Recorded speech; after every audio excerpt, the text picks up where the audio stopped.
नमस्कार, जय मसीह की। साइंटिफिक दुनिया में, वैज्ञानिक दुनिया में एक ज़बरदस्त एक्सपेरिमेंट किया गया है, अनुसंधान किया गया है, जो मैं आपके सामने बताना मांगता हूँ।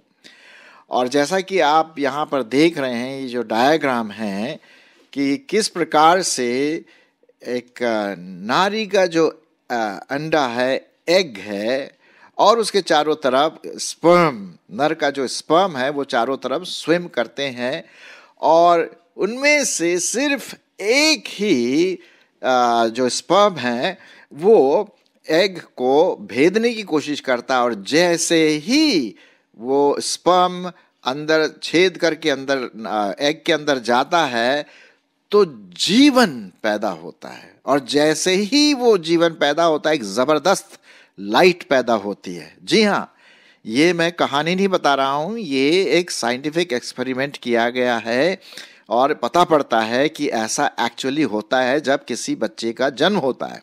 फिर से मैं आपको बताना मांगता हूँ, याद रखिए इस बात को, कि जैसे ही स्पर्म एग को पेनिट्रेट करता है या भेदते हुए अंदर जाता है, तो एक लाइट का एक्सप्लोजन होता है। हालांकि वो बहुत ही क्षण भर के लिए होता है, जिसे हम कहते हैं माइक्रो सेकेंड तक का एक ज़बरदस्त लाइट देता है। इससे ये पता पड़ता है कि एक जीवन पैदा हो गया है।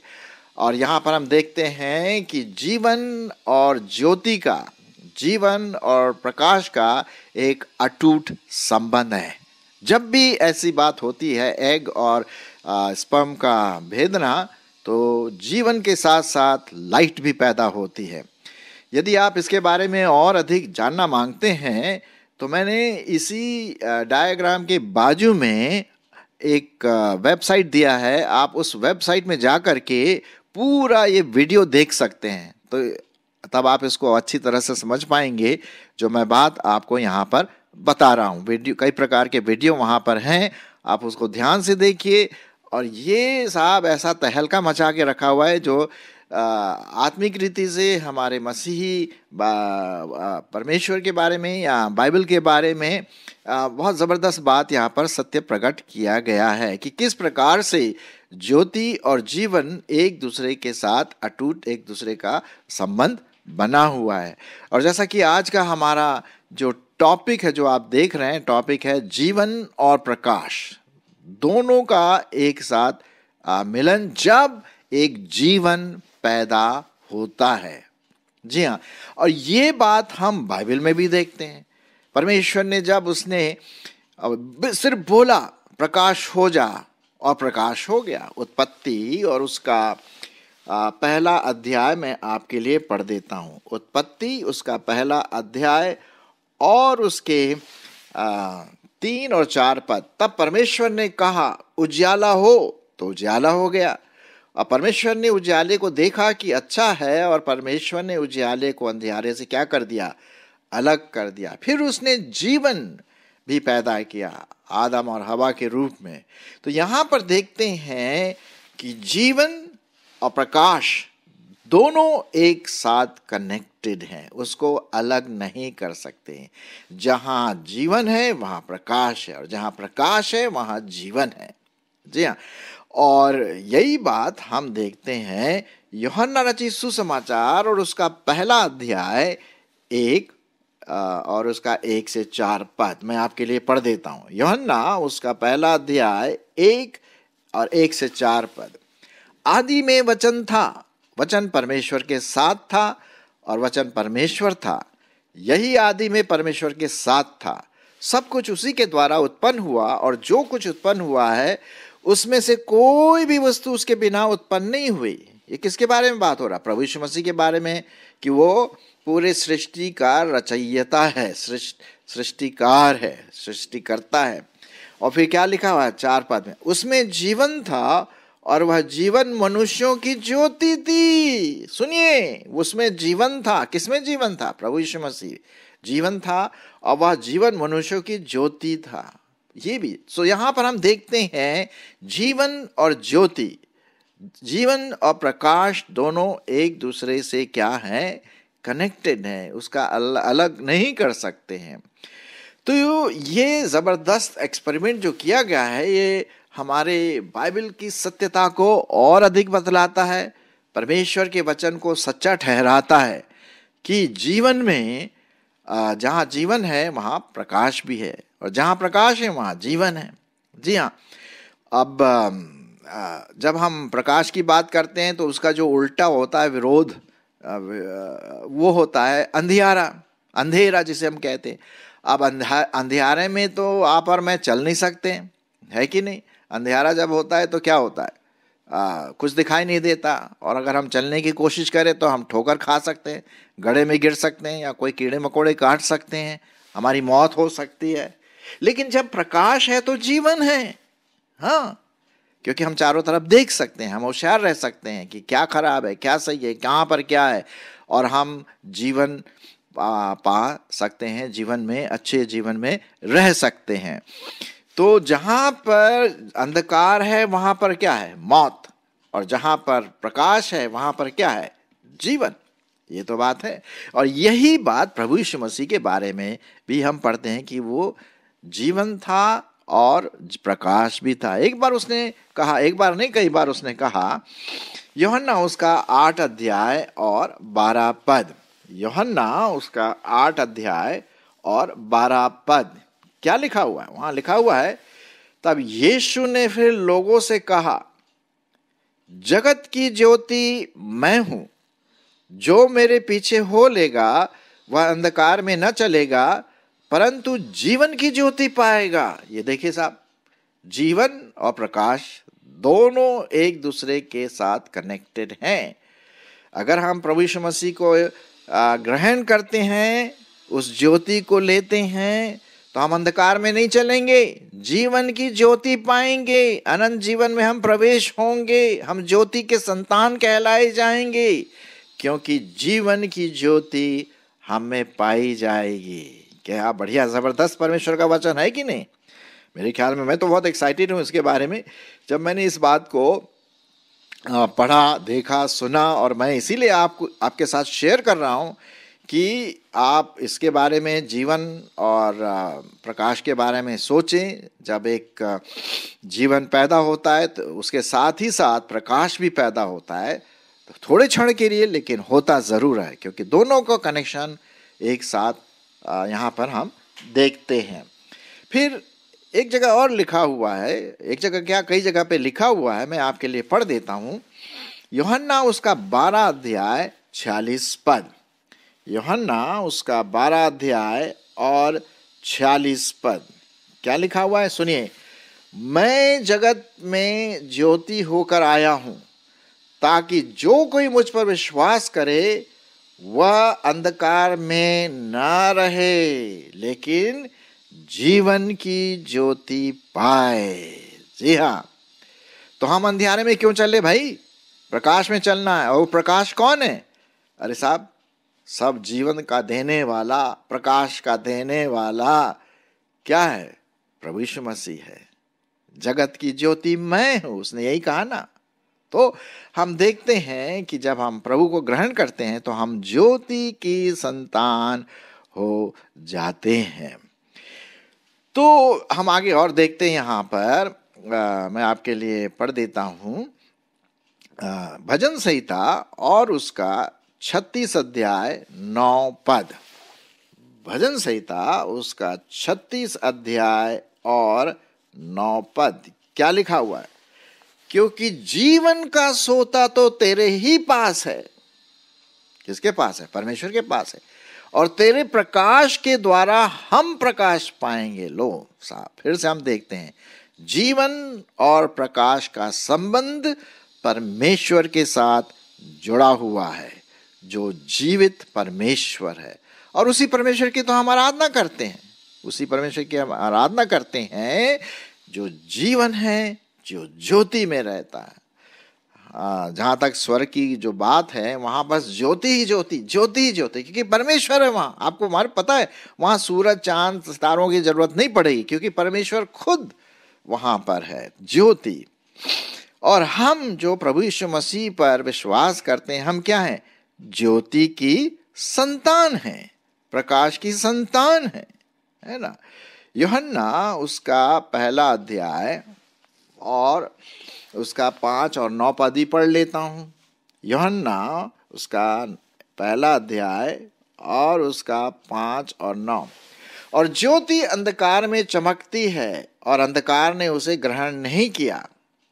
अंधकार में कौन रहते हैं भाई? अन्य जाति, जो प्रभु यीशु मसीह को ग्रहण नहीं करते हैं, वो अपने अंधकार के कामों में लगे रहते हैं। ज्योति अंधकार में चमकती है, लेकिन अंधकार ने उसे ग्रहण नहीं किया। 9वां पद, यहाँ पर लिखा हुआ 9वां पद, सच्ची ज्योति जो हर एक मनुष्य को प्रकाशित करती है, जगत में आने वाली थी, और वह जगत में था और जगत उसके द्वारा उत्पन्न हुआ और जगत ने उसे नहीं पहचाना। जीवन और ज्योति का अटूट संबंध। जी हाँ, ये बात यहाँ पर हम देखते हैं। चलिए और आगे पढ़ते हैं परमेश्वर के वचन में। यदि हम ज्योति के संतान हैं, यदि हमें प्रभु यीशु मसीह का जीवन है, हमने यदि उस ज्योति को ग्रहण किया है, तो हम वैसे ही चलें भी। हाँ, ज्योति की संतान होने के कारण हमें जो ज्योति है, जो प्रकाशमान है, उसके समान चलना भी है। पहला यूहन्ना उसका पहला अध्याय और 7 पद। पहला यूहन्ना उसका पहला अध्याय और 7 पद। पर यदि जैसा वह ज्योति में है, वह का मतलब कौन? प्रभु यीशु मसीह। पर यदि जैसा वह ज्योति में है, वैसे ही हम भी ज्योति में चलें, तो एक दूसरे से सहभागिता रखते हैं, और उसके पुत्र यीशु मसीह का लहू हमें सब पापों से क्या करता है? शुद्ध करता है। हाँ, एक तो बात है। तो हमें उस ज्योति के अनुसार चलना है। क्यों? क्योंकि हम में आत्मिक जीवन है।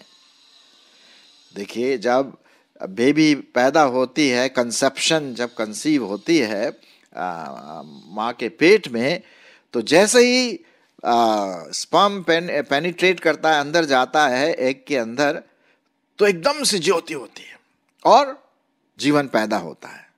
लेकिन वो क्षण भर के लिए। ये जो आत्मिक जीवन है जी, ये तो अनंत जीवन है, वो क्षण भर का नहीं है। क्योंकि जो भौतिक जीवन है वो कितने समय का है? 60, 70, 80, 90, 100 साल। उसके बाद क्या है? मौत। लेकिन ये ज्योति जो है, प्रभु यीशु मसीह, जो जीवन की ज्योति, जो हमें जीवन देता है, वो अनंत जीवन है। हाँ, तो यहां पर भी हम देखते हैं प्रकाश और जीवन का अटूट संबंध। तो यदि हम प्रकाश की संतान है, ज्योति की संतान है, तो भाई उसके अनुसार तो चलना है ना। जैसा वो ज्योति में, वैसे ही हम चलें। इफिसियों 5 अध्याय और 8 पद। इफिसियों उसका 5 अध्याय और 8 पद, क्या लिखा हुआ? क्योंकि तुम तो पहले अंधकार में थे। ठीक है, पहले तुम क्या थे? अंधकार में थे। और फिर उसके बाद क्या है? परंतु अब प्रभु में क्या हो? अभी तुम प्रभु में ज्योति पाए हुए हो, अतः ज्योति के संतान के समान चलो। जी हाँ, ताकि हमारा जो जीवन है, आत्मिक जीवन, वो प्रभु यीशु मसीह की महिमा लाए, दूसरों के लिए आशीष का कारण बने। लिखा हुआ है 9वां पद, इफिसियों 5:9, क्योंकि ज्योति का फल सब प्रकार की भलाई, धार्मिकता और सत्य है, और अंधकार के निष्फल कामों में सहभागी न हो, वरन उन पर उल्हाना दो। तो यहाँ पर हम देखते हैं कि किस प्रकार से हम प्रकाश में चल करके अपने आत्मिक जीवन में पवित्र आत्मा के फल ला सकते हैं। अच्छा, जो अन्य जाति है वो क्या है भैया? उनको तो अंधकार पसंद है, उल्टे सीधे काम हैं।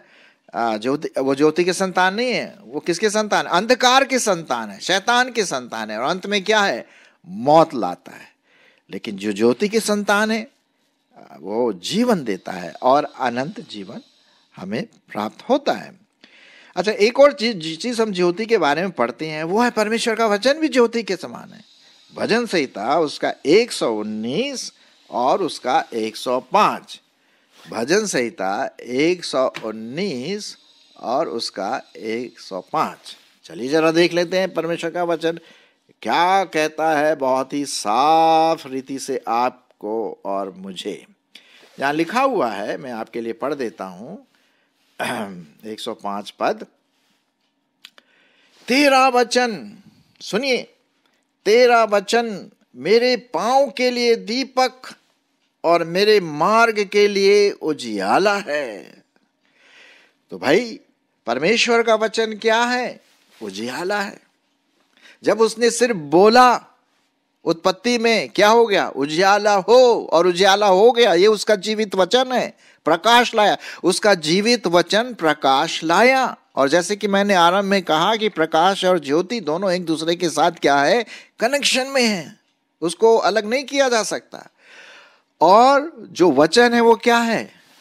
तेरा वचन मेरे पांव के लिए दीपक और मेरे मार्ग के लिए उजियाला है। तो हमें क्या करना है भैया? जितना भी हो सके उस वचन को पढ़ना है, और न सिर्फ पढ़ना है, पढ़ने के साथ साथ मन में खुदाई भी करनी है। खुदाई का मतलब मनन करना है? वचन को पढ़ करके, उस ज्योति के वचन को पढ़ करके उस पर मनन करना है और उसके अनुसार चलना है, जैसे कि परमेश्वर का वचन कहता है भजन संहिता 1:1-3 में। वहां पर लिखा हुआ है ना। चलिए मैं आपके लिए पढ़ देता हूं। भजन संहिता उसका 1 अध्याय और उसका 1 से 3 पद। क्या ही धन्य वह पुरुष जो दुष्टों की युक्ति पर नहीं चलता। मतलब ये अन्य जातियों का जो अंधकार में है उन लोगों के बारे में बता रहा। और ना दुष्टों की युक्ति पर चलता है, ना पापियों के मान में खड़ा होता है, और ना ठट्ठा करने वालों की मंडली में बैठता है। वो व्यक्ति धन्य है जो इन बातों पर, अन्य जातियों की बातों पर, अंधकार की बातों पर नहीं चलता, परंतु वो क्या करता है? परमेश्वर के वचन से प्रसन्न रहता है। क्यों? क्योंकि वो ज्योति है, वो दीपक है, वो प्रकाश है, वो आत्मिक जीवन के लिए एक मार्गदर्शक है, ताकि हम ठोकर न खाएं, ताकि हम पाप में न गिरें।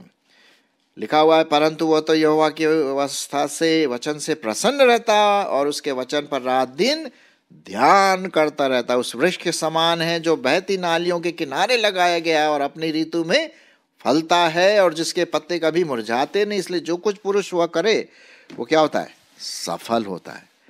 ये वही कर सकते हैं जो ज्योति की संतान हैं। परमेश्वर का वचन जो हम अपने आप में लें। एक बार और क्या प्रभु यीशु मसीह ने और भी बहुत सारी बातें कही। जब हम परमेश्वर के वचन में ध्यान देते हैं कि किस प्रकार से हमें ज्योति के संतान हो करके आगे बढ़ना है, तो लिखा हुआ है, मैं आपके लिए पढ़ देता हूं। मत्ती उसका 5 अध्याय 14 से 16। मत्ती उसका 5 अध्याय और उसका 14 से 16 क्या लिखा है देख लेते। तुम जगत की ज्योति हो। एक बार प्रभु यीशु मसीह ने क्या कहा? अब मैंने आपके लिए पढ़ा, मैं जगत की ज्योति हूं। अब तुम जगत की ज्योति। तुम का मतलब जो प्रभु यीशु मसीह को फॉलो करते हैं, ज्योति को जानते हैं, क्योंकि उसमें जीवन है, आत्मिक जीवन है ना। तो लिखा हुआ है, तुम जगत की ज्योति हो। जो नगर पहाड़ पर बसा हुआ है वो छिप नहीं सकता। जो लोग दिया जलाकर पैमाने के नीचे नहीं परंतु दीवट पर रखते हैं, ताकि सब के घर, उससे सब घर के लोगों को क्या होता? प्रकाश पहुंचता। उसी प्रकार तुम्हारा उजियाला मनुष्यों के सामने चमके, कि वे तुम्हारे भले कामों को देखकर तुम्हारे पिता की जो स्वर्ग में है क्या करे? बड़ाई करे, महिमा करे। तो देखिए, कंक्लूजन में मैं आपको बताना मांगता हूं कि किस प्रकार से परमेश्वर ज्योति है, परमेश्वर जीवन है। उसने कहा और उजाला हो गया, वो बोला और जीवन आ गया। और शुरुआत में मैंने जैसे कहा कि जीवन का आरंभ कैसे होता है? हमारे शारीरिक जीवन का आरंभ जब स्पर्म एग को भेदता है और अंदर जब जाता है तो एकदम से उजियाला होता है, जैसे एक्सप्लोजन जैसे है ना, थोड़े समय का उजियाला होता है। इसका मतलब उसमें जीवन आ गया। तो जीवन और प्रकाश दोनों एक साथ उसमें पैदा हो जाते हैं और एक बेबी तैयार होती कंसेप्शन के समय में। ठीक उसी प्रकार से प्रभु यीशु मसीह ज्योति है, प्रभु यीशु मसीह जीवन है, और जब हम उस पर विश्वास करते हैं तो हम आत्मिक जीवन से परिपूर्ण हो जाते हैं, क्योंकि हम में परमेश्वर की आत्मा, परमेश्वर की चमक, परमेश्वर की ज्योति आ जाती है और हम आत्मिक जीवन के सहभागी होते हैं। अब इस आत्मिक जीवन को आगे बढ़ाते रहना जब तक कि हम इस दुनिया में हैं। परमेश्वर का वचन पढ़ें जो ज्योति है, दीपक है, और हमारे जीवन के द्वारा दूसरे लोग प्रकाश पाएं, परमेश्वर की ज्योति को समझें और वे भी इसी प्रकार से आत्मिक बातों में आत्मिक जीवन पा करके अनंत जीवन में सहभागी हो। है ना बहुत इंटरेस्टिंग बात है। ज़रूर आप दूसरों के साथ शेयर करिए, और जो मैंने आपको यहाँ पर लेफ्ट साइड में जो वेबसाइट दिया उसको भी आप चेक कर लीजिए। आपको और इंटरेस्टिंग पॉइंट्स वहाँ पर मिलेंगे। इस फिजिकल लाइफ के बारे में कैसे होता वीडियो भी वहाँ पर मौजूद है, लेकिन ये मैंने आपको आत्मिक रीति से यहाँ पर ये बात बताई कि ये ज्योति और जीवन एक साथ है जो प्रभु यीशु मसीह हमें देता है। आमीन।